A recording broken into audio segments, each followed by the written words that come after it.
नमस्कार दोस्तों, पॉलिटी से जुड़ी इंपॉर्टेंट जजमेंट्स की इस सीरीज में मैं शगुन आप सभी का स्वागत करती हूँ। आज के इस वीडियो में हम बात करेंगे निर्भया केस की, जिसे दिल्ली गैंग रेप के नाम से भी जाना जाता है। दोस्तों, आगे बढ़ने से पहले आप सभी को बताना चाहूंगी कि इतिहास में पहली बार स्टडी IQ लाया है आप सभी के लिए कुछ बहुत ही खास।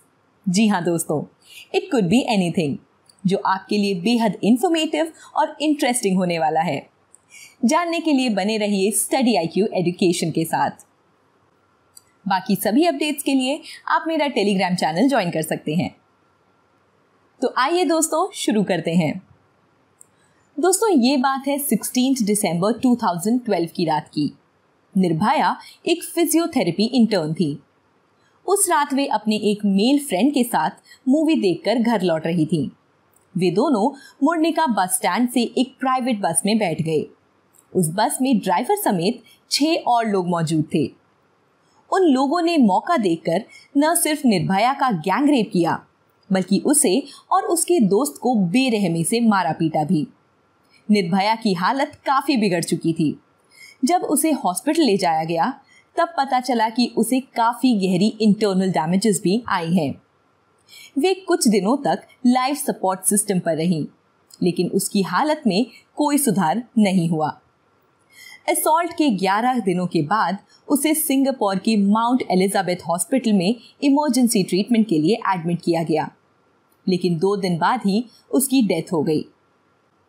उसके अगले ही दिन इस हादसे की खबर चारों ओर फैल गई। देश विदेश में सभी जगह इस हादसे को क्रिटिसाइज किया जाने लगा। इतना इनह्यूमन क्राइम न पहले किसी ने सुना था और न ही देखा था। पूरी न्यू दिल्ली में और देश की सभी मेजर सिटीज में विमेन सिक्योरिटी को लेकर सेंटर और स्टेट के खिलाफ पब्लिक प्रोटेस्ट होने लगे। लोग सड़कों पर उतर आए और कैंडल मार्चेस भी निकाली गई। सभी अक्यूज्ड को पकड़ा गया और उन पर sexual assault, murder, unnatural offences और डिस्ट्रक्शन ऑफ एविडेंस के चार्जेस लगाए गए। राम सिंह, जो वन ऑफ द अक्यूज था, उसने 11 मार्च 2013 को दिल्ली तिहाड़ जेल में पुलिस कस्टडी में सुसाइड कर लिया। उनमें से एक अक्यूज मोहम्मद अफरोज जुवेनाइन था, जिसे जुवेनाइन जस्टिस एक्ट के तहत 3 साल के लिए प्रोबेशन होम भेज दिया गया। बाकी के 4 अक्यूज्ड पवन गुप्ता, विनय शर्मा, अक्षय ठाकुर और मुकेश सिंह, जो कि राम सिंह का भाई था, उन्हें गिल्टी पाया गया और 13 सितंबर 2013 को ट्रायल कोर्ट ने चारों अक्यूज्ड को डेथ सेंटेंस सुनाई। जज योगेश खन्ना ने लेसर सेंटेंस की प्ली को रिजेक्ट करते हुए कहा कि the case has shocked the collective conscience of India and that courts cannot turn a blind eye to such crimes. 13 मार्च 2014 को दिल्ली हाई कोर्ट ने ट्रायल कोर्ट की जजमेंट को अपहेल्ड किया। कोर्ट ने यह पाया कि ये एक ऐसा हेनियस क्राइम था जिसे पूरी दुनिया ने क्रिटिसाइज किया है। अक्यूज ने रेप ही नहीं, बल्कि आयरन रॉड्स निर्भया के प्राइवेट पार्ट्स में इंसर्ट की, जिससे उसका यूट्रस, इंटेस्टाइन और इंटरनल पार्ट्स डैमेज हो गए और उसकी दर्दनाक मौत हो गई। कोर्ट के अकॉर्डिंग ये क्राइम जुडिशियल सिस्टम की rarest of the rare category में फॉल करता था, जिसमें कैपिटल पनिशमेंट यानी कि डेथ सेंटेंस दी जा सकती थी। ये फ्रेज सबसे पहले 1983 में सुप्रीम कोर्ट ने मच्छी Singh versus state of Punjab case में यूज किया था। दोस्तों, यहां नोट करने वाली बात यह है कि हमारे देश में बड़े से बड़े क्राइम के लिए मैक्सिमम सजा लाइफ टाइम इम्प्रिजनमेंट की होती है, लेकिन rarest of the rare cases यानी कि ऐसे केसेस जो कभी न सुने हो या जिसमें घोर अपराध हुआ हो, उनमें डेथ पेनल्टी दी जा सकती है। चारों अक्यूज ने सुप्रीम कोर्ट में अपील की, लेकिन 18 दिसंबर 2019 को सुप्रीम कोर्ट ने इनकी अपील रिजेक्ट कर दी और डेथ सेंटेंस को अपहेल्ड किया। सुप्रीम कोर्ट का कहना था कि चारों अक्यूज ने एक बारबरिक क्राइम किया है और सोसाइटी की कॉन्साइंस को हिला कर रख दिया है। और फाइनली 20 मार्च 2020 को इन चारों को फांसी दे दी गई। दोस्तों, इस केस के चलते सेक्सुअल असॉल्ट से रिलेटेड लॉज में काफी बदलाव देखने को मिले।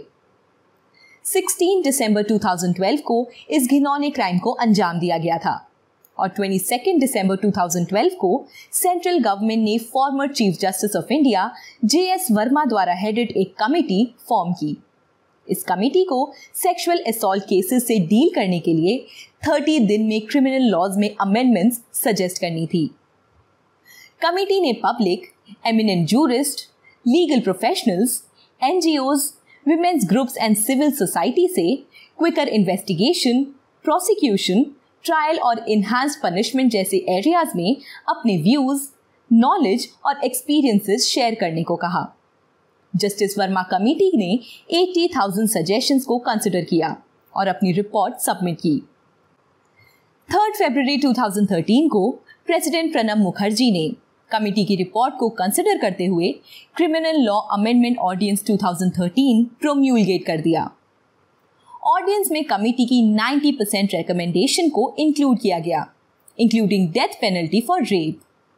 इस केस से पहले तक रेप का मतलब सिर्फ सेक्सुअल इंटरकॉर्स ही होता था, लेकिन क्रिमिनल लॉ अमेंडमेंट एक्ट 2013 ने रेप को ब्रॉडली डिफाइन किया और IPC के सेक्शन 375 में रेप की डेफिनेशन को बदल दिया। ये कहा गया कि किसी भी तरह का non consensual penetration of sexual nature rape कहलाएगा।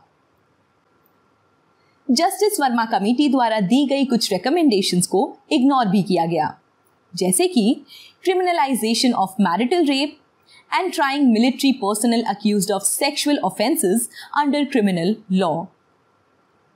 इस केस का एक मेजर इम्पैक्ट ये था कि जुवेनाइल जस्टिस एक्ट को भी रिवाइज किया गया। रिवाइज जुवेनाइल जस्टिस एक्ट 2016 ये कहता है कि अगर कोई पर्सन 16 इयर्स से ज्यादा की एज का है और वे किसी हेनियस क्राइम के लिए अक्यूज्ड है तो उसे कोर्ट ऑफ लॉ में अडल्ट ही माना जाएगा। इस इंसिडेंस के बाद गवर्नमेंट ने विमेन और गर्ल चिल्ड्रन की सेफ्टी, सिक्योरिटी और एम्पावरमेंट के लिए निर्भया फंड भी इस्टेब्लिश किया। तो दोस्तों, आज की इस वीडियो में हमने देखा कि कैसे इस हेनियस केस में सुप्रीम कोर्ट ने दिल्ली हाई कोर्ट से सहमति जताते हुए अक्यूज्ड को कैपिटल पनिशमेंट दी और निर्भया और उसके परिवार के साथ इंसाफ किया। उम्मीद करती हूँ कि आपको ये वीडियो यूजफुल लगी होगी। पॉलिटी के इंपॉर्टेंट टॉपिक्स को ब्रीफ में समझने के लिए जुड़े रहिए स्टडी IQ एजुकेशन से। Thank you for watching.